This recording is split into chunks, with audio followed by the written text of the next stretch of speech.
Բարև ձեզ։ Գլխավոր դատախազության 2024-ի տվյալով մեզ մոտ ընտանեկան բռնության դեպքերը աճել են 168%, ֆիզիկական բռնության դեպքերի թիվը 151%, իսկ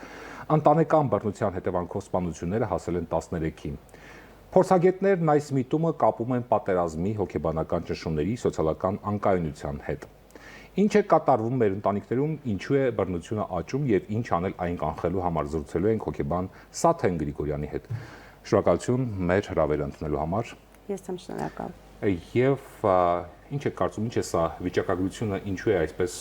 աճում։ Սա հոգեբանական խնդիրների, սոցիալական խնդիրների արդյունք է, թե մեկ այլ բան։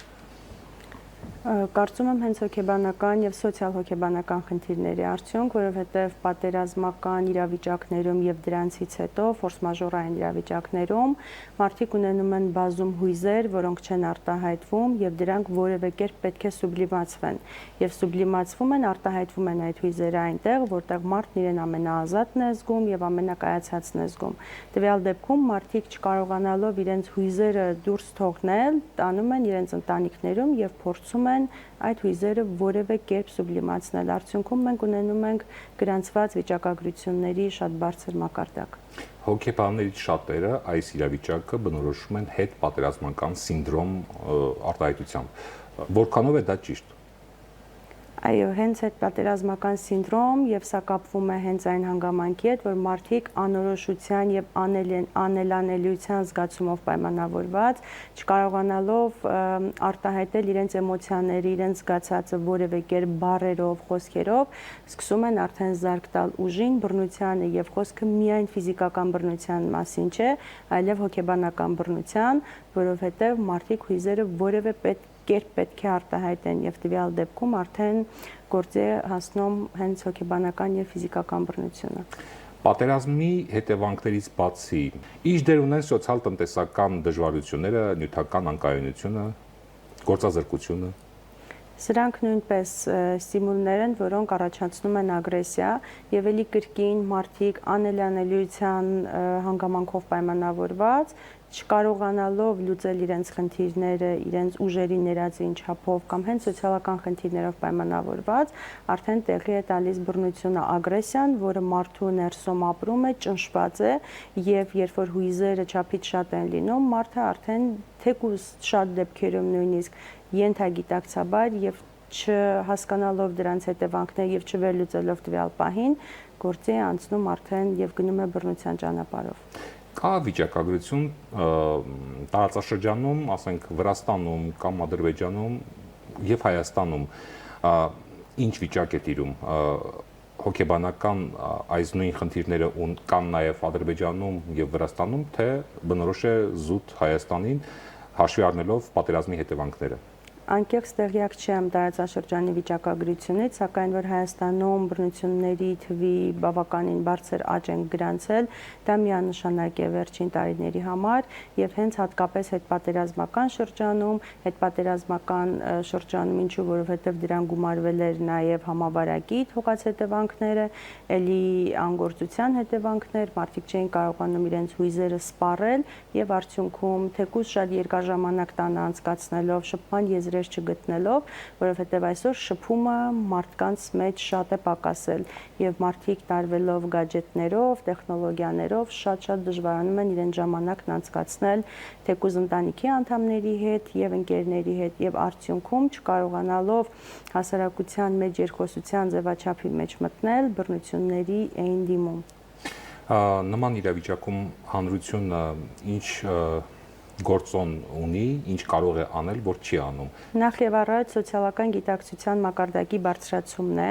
Այսօր մենք ցավոք սրտի մի շարք դեպքերում ունենում ենք իրավիճակ, երբ սոցիալական գիտակցությունը բարձրացնելու փոխարեն հենց մեդիայի միջոցով ներթափանցում են որոշակի արժեքներ շոկի, վախի, սենսացիայի տեսքով։ Ինչ է սա նշանակում, երբ լինում է որոշակի իրավիճակ, ֆորս-մաժորային իրավիճակ, մեդիաների տված անդրադարձը մարդկանց մոտ առաջացնում է ավելի շատ վախ, տագնապ եւ սա արդեն փակում է այն կաղապարը, որ պետք է ավելի բարձր լինի սոցիալական գիտակցությունը։ Ես նկատի ունեմ շրջապատը, մարդիկ, հարևաններ օրինակի համար ինչ կարող են անել, եթե որովհետեւ բռնությունները սովորաբար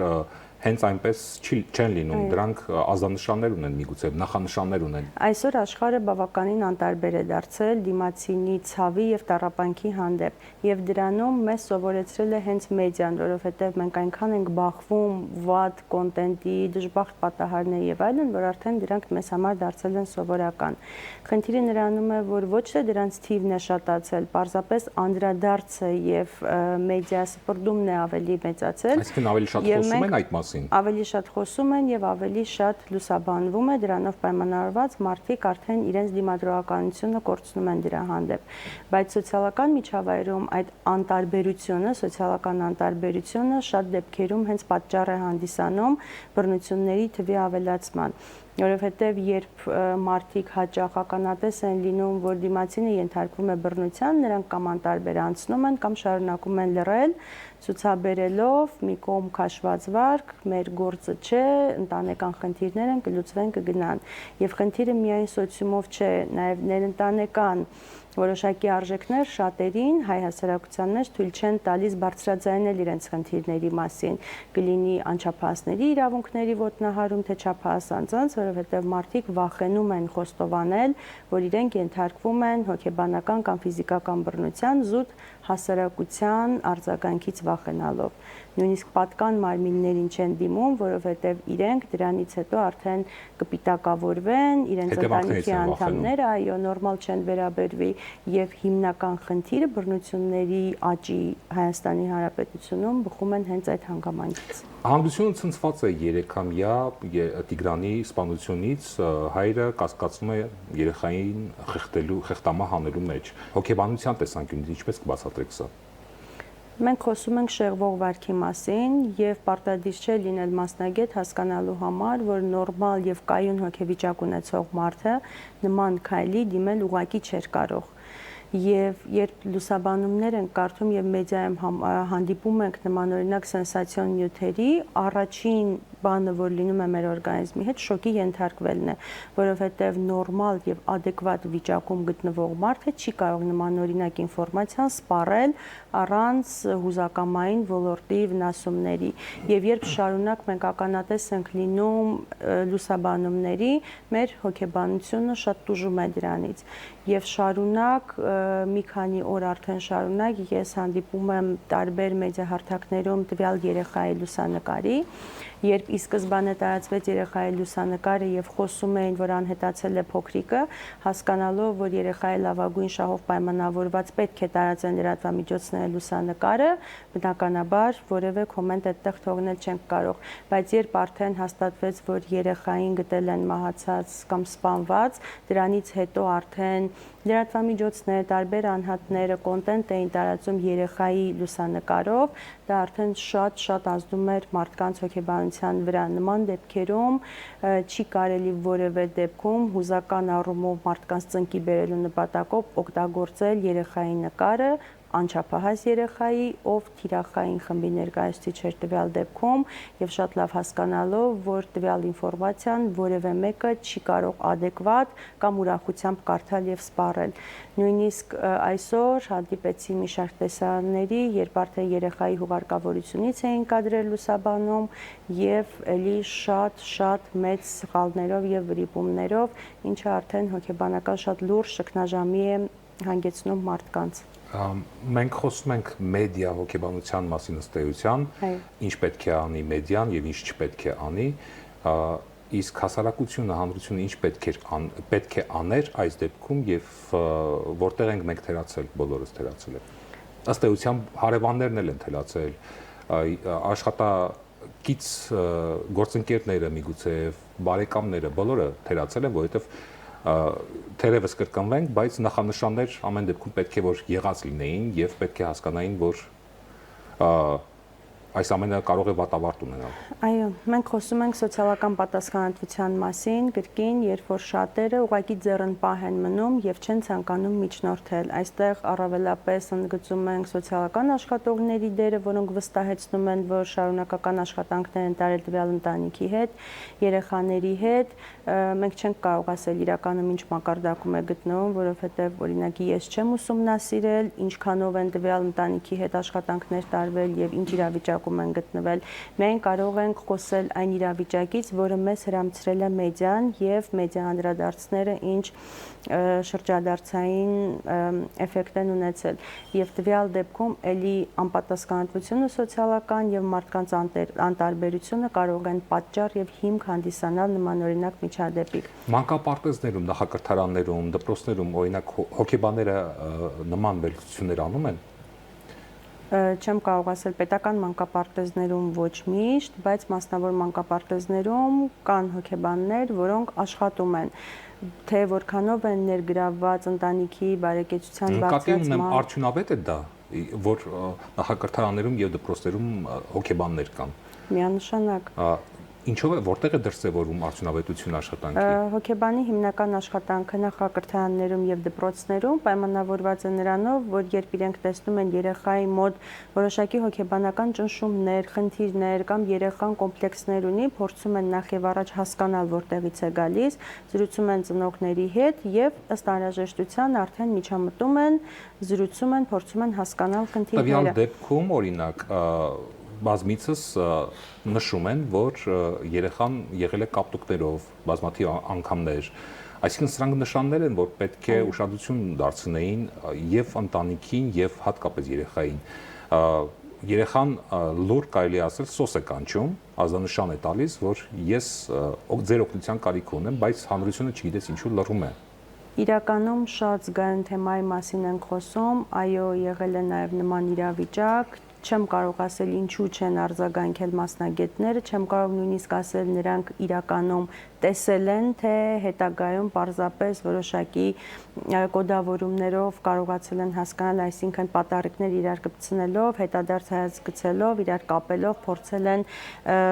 պեյզաժը վերցնել, ստանալ ընդհանուր պատկեր եւ արդեն վերլուծությունն անել, որովհետեւ հաճախ դրանք կապում են պատահականությունների հետ, երեխան ընկել է, բակում խաղացել է եւ այլն։ Իրական իրավիճակը վերլուծելու համար մենք պետք է ունենանք իրական պատկերը եւ վստահ լինենք դրա վերլուծության մեջ։ Տվյալ դեպքում կրկին գալիս ենք հասարակության անտարբերությանը, որոնցից յուրաքանչյուրը իր մասով թերացել է։ Բռնության մասին այսօր ավելի շատ են խոսում, քան նախկինում է եղել։ Ձեր կարծիքով բռնությունը իրոք շատացել է, թե պարզապես սկսել ենք արդեն, մարդիկ սկսել են խոսել։ Իրավագիտակցությունն է բարձրացել մարդկանց բռնության հանդեպ, ավելի շատ են իրավունքի պաշտպանները, ավելի շատ ջատագովներ ունենք, սակայն սրա հակառակ կողմն էլ կա, շատ շատերը որոշ հասարակություններում, օրինակ մեր հասարակությունում էլ է այդպես, բռնության մասին վախենում են խոսել, որովհետև իրենք ենթարկվելու են victim blaming-ի։ Սա մասնագիտական տերմին է, որը այն երևույթի մասին է, երբ մեղադրում են զոհին նրան պաշտպանելու փոխարեն։ Օրինակ այն մարդով գնում եւ դիմում է իրավապահ մարմիններին ասելով, որ ես ենթարկվել եմ բռնության, սկսում են մեղադրել իրեն, օրինակ դուք այդ տեսքով դուրս եք եկել բակ, փողոց եւ մեղադրում եք, որ ձեր հետևից ռեպլիկ են թողել կամ ձեզ փորձել են բռնության ենթարկել, նույնը նաեւ ընտանիքներում եւ հաճախ հենց սա է դառնում պատճառը, որ մարդիկ պարզապես դադարում են բարձրաձայնել այդ խնդիրը, վախենում են սոցիալական եւ հանրային արձագանքից եւ արդյունքում սկսում են ապրել իրենց խնդրի հետ, իրենց ցավի հետ, արդյունքում նաև նպաստելով, որ բռնության թիվը կրկնապատկվի, եռապատկվի, որովհետև անպատժելիության գաղափարը գերակայում է տվյալ դեպքում։ Հոգեբանության մեջ կա Ստոկհոլմյան սինդրոմ ասված, չէ՞։ Իսկ չեք կարծում, որ շատ հաճախ հանրության մեջ որոշ շերտեր հատկապես պարզապես հարմարվում են իրենց զոհի կարգավիճակին եւ նույնիսկ նորմալ են համարում իրենց նկատմամբ բռնությունը եւ հանդուրժում են դա։ Ձեր նշած Ստոկհոլմյան սինդրոմը հենց գերակայում է այն դեպքերում, երբ որ մարդը անզորություն ունի ներքին եւ ուղղակի պայքարել չկարողանալով իրավիճակի դեմ սկսում է համակերպվել դրա հետ։ Հարցն այն չէ, որ տվյալ մարդուն դուր է գալիս այն իրավիճակը, որում ինքը ապրում է, հարցն այն է, որ մարդը այլընտրանք չի ցանկանում փնտրել, որովհետեւ ինքը գտնվում է իր կոմֆորտ զոնայում եւ նախընտրում է հանդուրժել այն իրավիճակը, որում ինքը գտնվում է, տվյալ դեպքում բռնությունը, քան պայքարել դրա դեմ, որովհետեւ պայքարելու համար ավելի շատ ռեսուրսներ են անհրաժեշտ, պայքարելու համար շատ բարձր իրավագիտակցություն է անհրաժեշտ, որոշ դեպքերում մեդիագրագիտություն, քննադատական մտածողություն, որը ձեր նշած շերտերից շատերը հաճախ չեն ունենում կամ շատ ցածր մակարդակի են ունենում։ Եվ վերջում ինչ խորհուրդ կտաք մարդկանց, ծնողներին ու հատկապես երեխաներին, ովքեր մշտապես ապրում են կամ տևական ժամանակ ապրում են նման լարված մթնոլորտում, նման պայմաններում, բարձրաձայնեն իրենց խնդիրների մասին, ինչ անեն, ում դիմեն։ Տվյալ դեպքում ճիշտ լուծումներից շղթայական սկսեմ թվարկել, որոնք են առաջինը խոսել ընտանիքի այն անդամի հետ, ում կողմից տվյալ բռնությունը տեղի ունենում։ Եթե ստեղծվում է մի իրավիճակ եւ մարդը հասկանում է, որ դիմացինը ունակ չէ իրեն հասկանալու եւ ըմբռնելու իրավիճակը, արդեն սկսում ենք ներառված, միջնորդավորված օղակների դիմել։ Այն կարող է լինել հոգեբանը, կարող է լինել ընտանեկան հոգեբանը, մանկական հոգեբանը, այստեղ կախված թե որ օղակի մասին ենք խոսում եւ վերջում եթե որևէ օգուտ չի տալիս այդ ամենը, արդեն դիմել իրավապաշտպաններին կամ ոստիկանություն, եթե արդեն ծանր դեպքերի մասին ենք խոսում, որովհետեւ կան իրավիճակներ, երբ մարդը մենակ չի կարողանալու լուծել, հատկապես եթե խոսքը վերաբերում է երեխաներին, կանանց, որոշ դեպքերում նաեւ տղամարդկանց։ Շնորհակալություն մեր հարցերին պատասխանելու համար։ Շնորհակալ եմ հրավերի համար։ Ընտանեկան բռնությունը միայն անձնական կամ ընտանեկան խնդիր չէ։ Դա հասարակության առողջության ցուցիչն է։ Ոչ մի երեխա, ոչ մի կին, ոչ մի տղամարդ չպետք է ապրի վախի ու լռության մեջ։ Օգնություն խնդրելը թուլության նշան չէ, այլ առաջին քայլն է դեպի ազատություն եւ անվտանգ կյանք։ Մենք զրուցում էինք հոգեբան Սաթեն Գրիգորյանի հետ։ Ցտեսություն։